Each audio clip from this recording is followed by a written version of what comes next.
ಲೈಂಗಿಕ ದೌರ್ಜನ್ಯಕ್ಕೆ ಪ್ರಯತ್ನಿಸಿ ಪೋಕ್ಸೋ ಕಾಯ್ದೆಯಡಿ ಪ್ರಕರಣ ದಾಖಲಾದ ಬಳಿಕ ತಲೆಮರೆಸಿಕೊಂಡಿದ್ದ ಎಸ್ಡಿಪಿಐ ಉಳ್ಳಾಳ ವಲಯದ ಸಮಿತಿ ಅಧ್ಯಕ್ಷ ಸಿದ್ದಿಕ್ ಉಳ್ಳಾಳ್ ಎಂಬುವರನ್ನು ಉಳ್ಳಾಳ ಪೊಲೀಸರು ಬಂಧಿಸಿದ್ದಾರೆ. ವಿವಾಹಿತ ಮಹಿಳೆಯ ಪತಿ ತೊರೆದಿದ್ದು ಆಕೆಗೆ ಇಬ್ಬರು ಹೆಣ್ಣು ಮಕ್ಕಳಿದ್ದರು. ಸಹಾಯದ ನೆಪದಲ್ಲಿ ಮಹಿಳೆಯ ಮನೆಗೆ ಭೇಟಿ ನೀಡುತ್ತಿದ್ದ ಸಿದ್ದಿಕ್ 15ರ ಹರೆಯದ ಬಾಲಕಿ ಮೇಲೆ ಲೈಂಗಿಕ ದೌರ್ಜನ್ಯಕ್ಕೆ ಯತ್ನಿಸಿದ್ದ. ಈ ಬಗ್ಗೆ ಮಹಿಳೆ ಜನವರಿ 19ರಂದು ಉಳ್ಳಾಳ ಪೊಲೀಸ್ ಠಾಣೆಯಲ್ಲಿ ದೂರು ದಾಖಲಿಸಿದ್ದರು.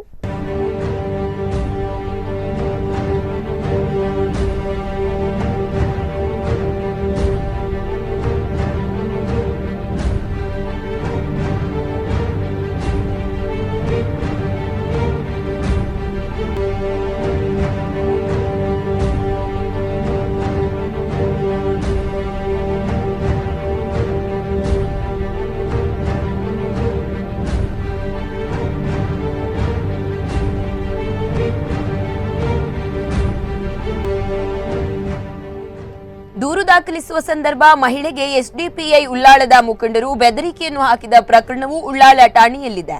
ಅದರಂತೆ ಪೋಕ್ಸೋ ಕಾಯ್ದೆಯಡಿ ಮತ್ತು ಬೆದರಿಕೆಯೊಡ್ಡಿದ ಕುರಿತು ಪ್ರಕರಣ ದಾಖಲಾಗಿತ್ತು. ಶನಿವಾರ ಈತನನ್ನು ಪತ್ತೆ ಹಚ್ಚಿದ ಪೊಲೀಸರು ಬಂಧಿಸಿದ್ದಾರೆ.